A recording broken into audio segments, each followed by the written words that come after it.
বেদের মেয়ে জ্যোৎস্না আমায় কথা দিয়েছে, বেদের মেয়ে জ্যোৎস্না আমায় কথা দিয়েছে, আসি আসি বলে জ্যোৎস্না ফাঁকি দিয়েছে। হ্যালো বন্ধুরা, কেমন আছো সবাই? আশা করছি তোমরা সবাই ভালো আছো, আর আমিও ভালো আছি। একদম চেষ্টা করছি, আজকে ভিডিও তো বানাচ্ছি এখন রাত 11টা বাজে, চেষ্টা করব একদম রাইট টাইমে তোমাদের কাছে ভিডিও পৌঁছে দেওয়া, যাতে তো করে তোমাদের কোনো রকম কোনো টেনশন না হয়। তো এই ভিডিওটা কাকে উদ্দেশ্য করে বানাতে এসেছি আশা করছি তোমরা টাইটেল থাম্বনেল দেখে পুরোটা ক্লিয়ার হয়ে গেছে। হ্যাঁ, তোমরা পুরোটা ক্লিয়ার বুঝতে পেরে গেছো। না আদার দেন, আজকে তনুর কথা অনেকদিন পর বলছি, না আদার দেন টিয়ার কথা বলতে এসেছি। টিয়ার কথা কি বলতে এসেছি? হ্যাঁ, টিয়ার কথাই বলতে এসেছি, কিন্তু টিয়ার কথা কার কাছ থেকে জানতে পারলাম আমরা? কার মুখ থেকে জানতে পারলাম আমরা? টিয়ার মুখপাত্র আর আমাদের সবার সম্মানের শ্রদ্ধেয় টুনি দিদার কাছ থেকে আমরা জানতে পারলাম টিয়ার মনের কথা, টিয়ার মনের কষ্ট, টিয়ার মনের বেদনা, সব কিছু আমরা কোথা থেকে জানতে পারলাম? আমাদের টুনি দিদার কাছ থেকে। উফ, টুনি দিদা আপনি যখন কথা বলেন না, সত্যি বলছি, সেই যখন এখন খুব কম হয়, যদিও বা হয় খুব কম হয়, সেই যখন যাত্রাপালা সব মানে ভীষণ পপুলার ছিল, শীতকালে মানুষের সোয়েটার কম্বল বলছি, চাদর শাল মুড়ি দিয়ে আমরা যাত্রাপালা দেখতে যেতাম। আমি একবারই দেখেছি জীবনে। তো সেই যাত্রাপালার কথা মনে পড়ে যায়, আর ব্যাকগ্রাউন্ডে আওয়াজ চলছে, টুই টুই এরকম আওয়াজ চলছে। হ্যাঁ, মানে ব্যাকগ্রাউন্ড মিউজিক হচ্ছে।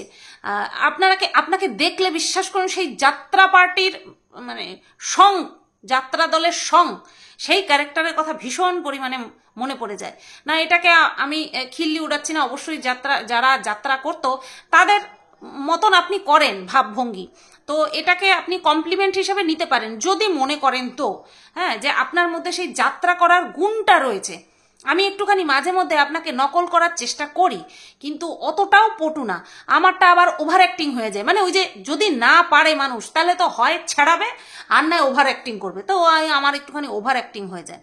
বেশ ভালো অভিনয় করতে পারেন আপনি, মানে যখন যাকে নিয়ে বলেন তখন তার জন্য আপনার চশমার ফাঁকা দিয়ে টপ টপ টপ টপ করে চোখের জল পড়ে। ওই যে বলছিলেন না, মৌকল্লোলের মিটআপে গিয়ে আমি আপনার চওড়া কপালে একটা চুম্বন করেছিলাম, তার আগে আপনি এরকম মানে জল না পড়লেও আঁচলটা নিয়ে এরকম করে মুছছিলেন, সেইটা কিন্তু আপনি বলেননি। হ্যাঁ, সেইটা আপনি বলেননি, এই যে ওভার অ্যাক্টিং, সেইটা আপনি বলেননি যে কেন আমি আপনার ওরকম চওড়া উঁচু কপালটাতে আমি চুম্বন করেছিলাম। হ্যাঁ, তার আগে আপনি যে আমাকে বলেছিলেন যে যা হয়েছে ভুলে যা, হ্যাঁ ভুল বোঝাবুঝি হয়েছে ক্ষমা করে দে, মনে পড়ে আপনি আমাকে বলেছিলেন না। কেউ কারোর কাছে ক্ষমা চাইলে কখনো কেউ ছোট হয়ে যায় না, একদমই না। আবার ক্ষমাই পরম ধর্ম, কিন্তু ক্ষমা ততক্ষণ পর্যন্ত করা যায় বা ততবার করা যায় যতক্ষণ না পর্যন্ত সেটা আপনার স্বভাবে পরিণত হচ্ছে। তো আমাকে আঘাত করা আপনার স্বভাবে পরিণত হয়ে গেছে। আপনি অনেক এক্সকিউজ দেন, এই কারণে তোকে বলেছি, ওই কারণে তোকে বলেছি। কোনো কারণে আপনি যদি ভদ্র হন, আপনি যদি ভালো হন, তাহলে কাউকে বলার মধ্যে আপনার মুখ থেকে কখনো অপয়া শব্দটা বেরোতে পারে না, কখনো বেরোতে পারে না। যখন আপনি চেয়েছিলেন আমার হাত দিয়ে আপনার চ্যানেলের মনিটাইজেশনটা অন হোক, তখন আমাকে আপনার কি অপয়া মনে হতো? নিশ্চয়ই না। তাহলে তো আপনি আপনার সন্তান সম চ্যানেলটাকে আমার হাত দিয়ে মনিটাইজ করাতে চাইতেন না। হঠাৎ করে কখন আমি অপয়া হয়ে গেলাম? যখন আপনি বুঝতে পারলেন ওই দিকে কথা বললে, ওই দিকটা নিয়ে কথা বললে আমার ভিউজটা ভালো হবে। ঠিক আছে? তো ওরকম মাঝে মধ্যে আপনি যখন যাকে নিয়ে আপনার ইমোশনস দেখান, তখন তার জন্য আপনার চোখের চশমার ফাঁকা দিয়ে চোখের জল টপ টপ টপ টপ করে পড়ে। কি করব বলুন? যেহেতু টিয়ার মুখপাত্র এখন আপনি, তাই আপনাকে এতটা ইম্পর্টেন্স আমাকে দিতে হচ্ছে। আমি বাধ্য, আপনার অ্যাক্টিংয়ের প্রশংসা না করে আমি পারি না। তো তোমরা বন্ধুরা দেখে নিয়েছো যে টিয়া নিজে থেকেই তার আন্টিকে আর আমার খুব আদরের খুব সম্মানের টুনি দিদাকে ফোন করে বলেছে, আন্টি আমি আর পারছি না, এই টাকার বোঝা। টুনি দিদা ঠিক হচ্ছে তো আমার অ্যাক্টিংটা? বলবেন কিন্তু, আপনার কাছ থেকে সার্টিফিকেট চাই আমার। এই টাকার বোঝা, বড্ড বোঝা, হয়তো আমি একটা কিছু করে ফেলবো, যেটা কিনা আমাদেরকে অলরেডি সে বলে দিয়েছে। মানে টিয়া সহ এরকম অনেক ব্লগার যখন ভিউয়ার্সদের কথা নিতে পারে না, উচিত কথা যখন নিতে পারে না, তখন তারা ওই নিজেকে শেষ করে দেওয়ার হুমকি একটা দেয়, পাতি হুমকি সেটা একটা দেয়। প্রত্যেকটা ব্লগার যাদেরকে নিয়ে দর্শকরা সোচ্চার হয়েছে তাদেরকে প্রত্যেককে এরকম হুমকি দিয়েছে। মানে প্রত্যেকটা ব্লগার ভিউয়ার্সদের উদ্দেশ্যে বা ক্রিয়েটারদের উদ্দেশ্যে ফাঁসিয়ে দেওয়ার উদ্দেশ্যে এরকম করে একটা করে হুমকি দিয়েছে। তো সেই কথা নতুন না দিদা, নতুন না, ওই কথাটা নতুন না যে টিয়া নিজেকে শেষ করে দিতে পারে। কত 10 লক্ষ টাকার বোঝা। আচ্ছা, এখন 12 লক্ষ টাকার থেকে টিয়ার কাছে কত আছে সেটা আমাদেরকে টুনি দিদা হিসাব দিয়ে দিল। যেই হিসাবটা মানে কি বলবো, টাইম টু টাইম টিয়া আমাদেরকে দিচ্ছিল, সেই হিসাবটা এখন টিয়া না দিয়ে টিয়া কাকে দিয়ে দেওয়ালো, টুনি দিদাকে দিয়ে আমাদেরকে দেওয়ালো। সেটা হচ্ছে টিয়ার কাছে এখন লিকুইড মানি রয়েছে কত, 10 লক্ষ টাকা। 2 লক্ষ টাকা নাকি খরচ করে ফেলেছে। সেটা কিসে কিসে খরচ করেছে? 50,000 টাকা একজন ক্যান্সার পেশেন্টকে দিয়েছে, তারপরে হচ্ছে তোমার 1 লক্ষ টাকা থ্যালাসেমিয়া পেশেন্টকে দেবে, এখনো দেয়নি কিন্তু। সেই কবে একটা কমিউনিটি পোস্ট দিয়েছিল না যে তোমরা বলো আমি দেবো কিনা, তো এখনো দেয়নি।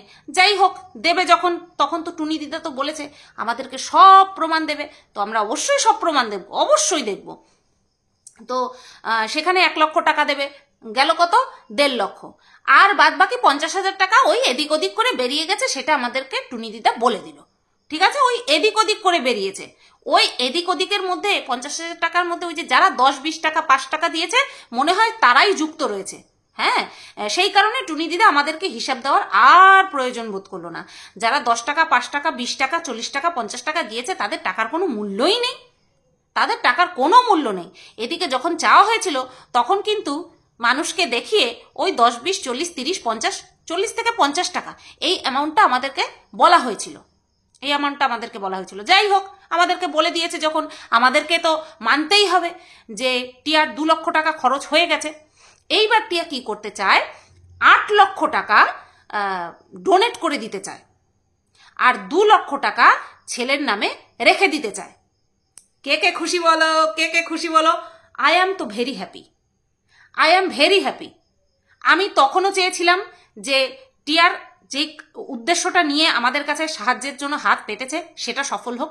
আমি আজও চাই যেই টাকা আমরা টিয়ার ছেলের জন্য সবাই মিলে দিয়েছি সেই টাকা যেন যোগ্য জায়গায় যোগ্য কাজে ব্যয় হয়, যোগ্য জায়গায় যোগ্য কাজে ব্যয় হয়। অবশ্যই খুশি, কেন খুশি হব না? ঠিক আছে, তো এই 8 লক্ষ টাকার বিষয়টাকে নিয়ে আবার আসছি। প্রথমে 2 লক্ষ টাকায় আসি। 2 লক্ষ টাকার মধ্যে একজন আমেরিকা নিবাসী, একজন ওদের ভিউয়ার্স 1.5 লক্ষ টাকা দিয়েছে। বাবা কত পয়সা! 1.5 লক্ষ টাকা দিয়েছে। আমি বলেছি না, এই যে দূর দূর থেকে যারা দিচ্ছে তাদের সেখানকার মানে গরিব কাউকে দেখতে পায় না। গরিব, দিন দুঃখী, তারপরে হচ্ছে তোমার নিডি পিপল, যাদের মধ্যে কিনা এইরকম চিকিৎসাজনিত নিডস যাদের রয়েছে তাদেরকে দেখতে পায় না। কাদেরকে দেখতে পায়? যারা ব্লগিং করে, যাদের একটা চ্যানেলের একটা জায়গা হয়ে গেছে তাদেরকে এরা দেখতে পায়, তাদেরকেই এরা দেখতে পায়, তাদেরকেই ঢেলে দেয়। ওই যে যেমন ফোনদীপের ছেলেকে খাট দিয়েছি আমি, আলমারি দিয়েছি আমি, তাতে কার কি? ওদের তো নেই, ওরা তো খেতে পায় না, পড়তে পায় না, একটা খাট কি করে জোগাড় করবে? হ্যাঁ হ্যাঁ, এখন 1600 টাকার গাছ ঘরের মধ্যে ইনডোর প্লান্ট সাজাচ্ছে, তাতে কি হয়েছে? খাট কেনার পয়সা নেই। তো সেই কারণে ফোনদীপের জন্য লক্ষ লক্ষ টাকা দিয়েছে। তো দেখো, ওই যে বাংলাদেশ থেকে যিনি দিয়েছেন, বাংলাদেশে কোনো দিন দুঃখী নেই, চোখে পড়েছে কাকে? ফোনদীপের সন্তানকে, যে কিনা ভীষণ দিন দুঃখী, তাদের নুন আনতে পান্তা ফুরায়, তাদেরকে সেই জন্য দিয়েছে। আর এদিকে ওই আমেরিকা নিবাসী যে কিনা বাচ্চাটার জন্য একাই 1.5 লক্ষ টাকা দিয়েছে, ওনার চোখে একমাত্র এই হচ্ছে মানে কি বলবো, একজন পেশেন্ট, মানে ও বাচ্চাটার কথা বলছি, ওরই চিকিৎসা প্রয়োজন, দুনিয়াতে আর কারো চিকিৎসা মনে হয় প্রয়োজন নেই। ঠিক আছে, তো সেই মহিলা বলেছেন, সেই মহিলাই হয়তো, হ্যাঁ দিদি বলেছে, সেই মহিলাই বলেছেন যে ওই টাকায় তুমি হাত দেবে না, ছেলের দিব্যি ঠিব্বি এমন নাকি কাটিয়েছে। এই 8 লক্ষ টাকার যারা দাবিদার আছো তারা কিন্তু আবার কেউ দিব্যি ঠিব্বি দিয়ে বসো না, নতুবা ওই দিব্যির জোরে আবার সেই টাকাতেও বলবে এই দিব্যি দিয়েছে, এ দিব্যি দিয়েছে, ও দিব্যি দিয়েছে। হ্যাঁ, দিও না কিন্তু, দিব্যি দিও না, তাহলে যারা জরুরতমন্দ তারা কিন্তু পাবে না। এই দিব্যির কাহিনীতে চলে যাবে সব টাকা। হ্যাঁ, এখন মানে ধোকা খেতে খেতে না এখন এমন জায়গায় এসেছি, কারোর ইমোশনস আমার মনের মধ্যে আর দাগ কাটে না, পরিষ্কার কথা। কারোর চোখের জল আমার মনে আর দাগ কাটে না, কারণ আমি এখানটায় মানুষের মুখোশ কত দূর কত পুরু হতে পারে আমি দেখে নিয়েছি। সেই কারণে আমার আর এদের উপর আর ভরসাই নেই আমার আর। সবচেয়ে বড় কথা হচ্ছে এরা মাস গেলে লাখ লাখ টাকা ইনকাম করছে, কিসের দরকার এদের? কোনো দরকার নেই। তো ওই 2 লক্ষ টাকা 1.5 লক্ষ টাকা আর সাথে ওই মানে কি বলবো, বলে আমরা যখন আমাদেরকে আমরা কোনো জিনিস কিনতে যাই, যদি আমাদেরকে বলে এই জিনিসটার দাম 530 টাকা বা 550 টাকা, তখন আমরা কি বলি, পুরোপুরি দেবো, 500 টাকা দেবো। তো টিয়াও সেই পুরোপুরি করেছে, 1.5 লক্ষ না 2 লক্ষ রাখবে, 50,000 আমাদের থেকে লাগে। কেন 50,000-এর জন্য কি আমরা কেউ দিব্যি দিয়েছি নাকি? কেউ আমরা দিব্যি দিয়েছি না, তবুও 50,000 টাকা জোর করে রেখে 2 লক্ষ টাকাই রাখবে। কিছু করার নেই আমাদের কিছু করার নেই। এইবার আসি এই 8 লক্ষ টাকার হিসাব নিয়ে।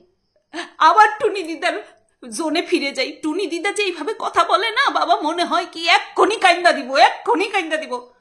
তো সেই কারণে আমি না বারবার দেখছি, বাবা কান্না করলো নাকি, ওরে নাটক রে। কারণ এরকম নাটক উনি করতে করতে অভ্যস্ত, ঠিক আছে। এই নাটকেই একবার পা দিয়ে ওনাকে আমি মায়ের জায়গায় বসিয়েছিলাম। যাক ছাড়ো, সেই বিভৎস দিনগুলির কথা আর আমি মনে করতে চাই না। দিদা আছে, দিদা হয়েই থাকুক, ঠিক আছে। তো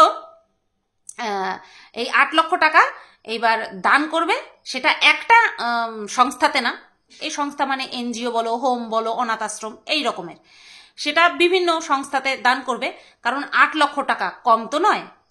এইবার টুনি দিদার টনক নড়েছে যে 8 লক্ষ টাকা কম নয়। আর সেখানে আমাদেরকে কি বলা হয়েছে, 12 লক্ষ টাকা ঢুকেছে। তাহলে 12 লক্ষ টাকা কি মুখের কথা ছিল?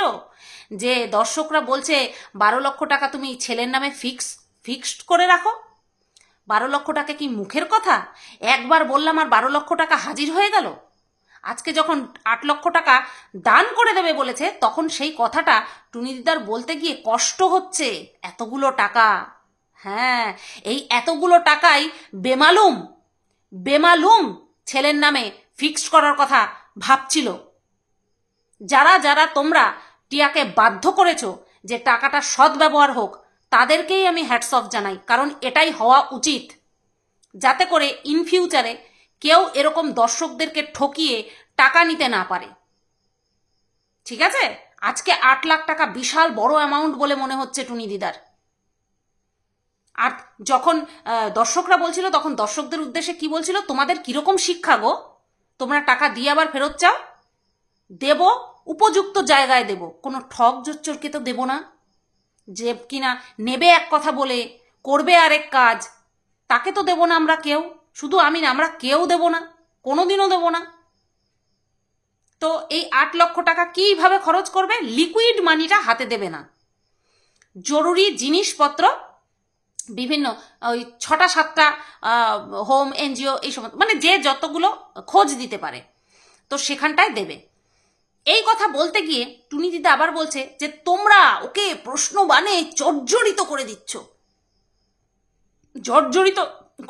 তার মধ্যে একটা প্রশ্ন কি, যে টিয়া যেখানে থাকে সেখানে কি কোনো অনাথ আশ্রম নেই, যে তাকে বাসে করে এসে তারপরে কলকাতায় এসে অনাথ আশ্রম খোঁজ করে সেখানটায় টাকা দিতে হলো, সেখানটায় বাচ্চাদেরকে খাতা বইপত্র, খাতা পেন, কেক, লিচি ড্রিঙ্ক এই সমস্ত দিতে হলো? সেটা কি ওর স্থানীয় জায়গাতে নেই, ওর ডিস্ট্রিক্টে নেই?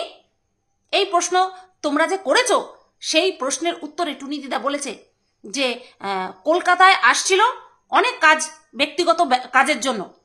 যদিও বা টুনি দিদা ব্যক্তিগত কোনটা আর প্রফেশনাল কোনটা, সোশ্যাল কোনটা সেটার মধ্যে তার অন্তর করার ক্ষমতা নেই। কারণ ব্যক্তিগত মানে মানুষ জানতে পারবে না, সেটা হচ্ছে ব্যক্তিগত বা পার্সোনাল কাজ। তো টিয়ার কি কি ব্যক্তিগত, টুনি দিদার কথায় কি কি ব্যক্তিগত কাজ ছিল সেটা আমরা সবাই দেখেছি। একটা প্রমোশনাল ভিডিও, একটা হচ্ছে বোনের কাছে যাওয়া, আরেকটা হচ্ছে এই যে অনাথ আশ্রমে দান করা, আরেকটা টিয়া হচ্ছে তোমার প্রাইভেট রেখেছে। তো এই যে ব্যক্তিগত কাজ, তার মধ্যে একটাই ব্যক্তিগত রয়েছে, বাদ বাকি কোনোটাই আর ব্যক্তিগত নেই। তো আমাদের টুনি দিদা তো জানেই না কোনটা ব্যক্তিগত আর কোনটা সোশ্যাল, কোনটা ব্যক্তিগত নয়। যদি জানতো তাহলে বলতো না যে টিয়ার বোন যেই ড্রেস পরেছে সেটা তো ঘরে পড়েছে, বাইরে পরে তো আর বেরোয়নি। যেটা ইন্টারন্যাশনাল প্ল্যাটফর্মে আমরা সবাই দেখছি, বলছে বাইরে তো আর বেরোয়নি। এদিকে নিজের মেয়েদের কথা বলছে যে আমার মেয়ে কখনো হাতা কাটা পর্যন্ত পরে না, মার্জিত ড্রেস পরে, ঘরের মধ্যেও, পয়েন্ট টু বি নোটেড, ঘরের মধ্যেও হাতা কাটা ড্রেস পরে না, বাইরে বেরোলে পরে ওড়না থাকবেই থাকবে। তাহলে টুনি দিদা আপনি কি করে টিনার বোনকে ওই ড্রেস পরার জন্য উস্কানি দিচ্ছেন? কেন দিচ্ছেন? আপনার মেয়ের চেহারা তো যথেষ্ট ভারী টিয়ার বোনের তুলনায়। তাহলে আপনার মেয়ের যদি মার্জিত ড্রেস পরতে অসুবিধা না হয় এবং আপনি সেটাকে নিয়ে গর্ববোধ করেন, তাহলে টিয়ার বোনের ওই রকমের নেংটিধারী ড্রেস পরাকে নিয়ে আপনি কি করে সে বিষয়টাকে ঢাকছেন যে ঘরে পড়েছে, বাইরে তো পরে বেরোয়নি? সদ্বুদ্ধি যেখানে নিজের মেয়েদের ক্ষেত্রে অ্যাপ্লাই করবেন, সেই সদ্বুদ্ধিটাই অপরের জন্য বরাদ্দ করবেন, বরাদ্দ রাখার চেষ্টা করবেন। তাহলে বুঝবো যে আপনি ভালো মানুষ। ঠিক আছে? নিজের মেয়েকে ঢাকা ঢুকা পড়ার জন্য আপনি গর্ববোধ করছেন, আর অন্যদিকে বলছেন ও তো বাইরে পড়ে বেরোয়নি। বিচারে দ্বিচারিতা আনবেন না, দোগলামো করবেন না। যেটা আপনার মেয়ের জন্য বরাদ্দ থাকবে সেটাই, আপনিই তো বলেন সবাইকে মেয়ের চোখে দেখেন, মেয়ের চোখে দেখে তারপরে বড় রকমের বাসটাও তৈরি রাখেন দেওয়ার জন্য। আপনার তো যাই হোক, তো বাদ বাকিদের ক্ষেত্রেও না সমান বিচারটা করবেন। মারুর শাড়ির আঁচলে সেফটি পিন মারা ছিল না বলে আপনি কম বলেননি মারুকে, ওড়না নেয়নি বলে আপনি কম বলেননি মারুকে। ঠিক আছে? আপনি আপনার মেয়ের থেকেও ছোট বয়সী মেয়েকে নিয়ে যেইভাবে আপনি হ্যারাস করেছেন, আপনার মুখে বাতেলাবাজি মানায় না। ব্যাক টু দ্য পয়েন্ট, যে এই যে চারিদিকে দান করা, তোমাদেরকে সন্ধান দিতে বলেছে, আমাদের সবাইকে সন্ধান দিতে বলেছে, যে যেখানকার জানে আর কি। ঠিক আছে? ও না, এটা বলতে গিয়ে আমি মানে দিগ্ভ্রষ্ট হয়ে গেছি, যে কলকাতায় এসেছিল ব্যক্তিগত বিষয়ের জন্য। তো ব্যক্তিগত কোনটা আর ব্যক্তিগত নয় কোনটা সেটা তোমাদেরকে এবং টুনি দিদাকে ক্লিয়ার করার চেষ্টা করলাম, মনে হয় বৃথা চেষ্টা করলাম। নতবা যার 9তে হয় না তার 90তেও হয় না। আর টুনি দিদা 90 হয়েছে আমি বলছি না, মানে বোঝার মতন যথেষ্ট বয়স হয়েছে যে কোনটা ব্যক্তিগত কোনটা ব্যক্তিগত নয়, সেই কারণেই বললাম আর কি। ওনাকে বোঝানোর চেষ্টা আমার বৃথা। তো অবশ্যই ওখানকার অনাথ আশ্রমে দান করলে টুনি দিদার মতন মানুষের হেল্প তো পেত না, তাই না? সেই কারণে টুনি দিদার মতন মহান মানুষের সান্নিধ্য লাভের জন্যই টিয়া এইখানটায় এসে তারপরে অনাথ আশ্রমে দান করেছে। কার কি বলার আছে? কি বলার আছে? স্থানীয় মানুষকে দান করে হবে কি হবে? টিয়ার পাড়ার লোকজন যে টিয়াকে দেখতে পারে না, সেটা তো টিয়া নিজের মুখেই বলেছে। না, ওর শ্বশুরবাড়ির এলাকার লোকজন সবাই নাকি ওকে হিংসা করে। কি যে আছে ওকে হিংসা করার মতন? শুধু কিছু পয়সা, সেই পয়সা সদ্ব্যবহারও করতে পারছে না। না ওর বাপের বাড়ির এলাকার লোকজন ওকে দেখতে পারে, আর সেটা খামার বাড়ি করার সময় একজন ওর ভিউয়ার্স এসেছিল, সেই সময় বলেছিল, যারা ওর রেগুলার ভিউয়ার্স আশা করছি তোমাদের মনে আছে। তো এই প্রসঙ্গটা এখানটাই শেষ করলাম, যে এই যে কেন ওর স্থানীয় এলাকার অনাথ আশ্রমে দান করেনি, কেন কলকাতায় এসে দান করতে হয়েছে, এই বিষয়টা গেল। এইবার আসি, এই যে কিছু অনাথ আশ্রমের খোঁজ করতে বলেছে যেখানে কিনা ভাগে ভাগে দেবে এবং জিনিসপত্র দেবে, যাতে করে মানে টাকার যথোপযুক্ত ব্যবহার হয়। Very good, very good, very good. কারণ দুর্নীতি সব জায়গায় রয়েছে ভাই, দুর্নীতি A to Z সব জায়গায় রয়েছে। তাই আমাদের টাকা নতুন করে যেন কোনো ঠকজোচ্চরের হাতে না পড়ে, সেটা তো আমরা অবশ্যই চাইবো। একবার আমরা ঠকেছি, বারবার আমরাও ঠকতে চাই না। বারবার কিন্তু আমরাও ঠকতে চাই না। টাকার যথোপযুক্ত ব্যবহার হোক, সেটাই আমরা চাইবো। অনাথ বাচ্চা, অসহায় দিন দুঃখী মানুষের কাজেই যেন সেই টাকাটা লাগে, সেই চেষ্টাই আমরা সবাই মিলে করব। তো তোমাদের যদি জানাশোনা এরকম যদি থাকে, টুনি দিদার ফেসবুক পেজে চলে যাও, আমার কাছে না। কিন্তু আমি কারোর মুখপাত্র হতে চাই না, কারোর মুখপাত্র আর ইহজন্মে হতে চাই না।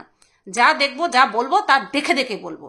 টুনি দিদার ফেসবুকে চলে যাও, কারণ এই গুরুদায়িত্ব টিয়া টুনি দিদাকে দিয়েছে, আমার উপরে না। আমাকে তো পারলে একদম জায়গা মতন পাঠিয়ে দেয় টিয়া আর টুনি দিদার সহ। ভাবো তোমরা যে এই 8 লক্ষ টাকার মানে কোথায় দান করবে না করবে সেইটার জন্য মুখপাত্র হিসেবে টুনি দিদাকে বেছে নিয়েছে।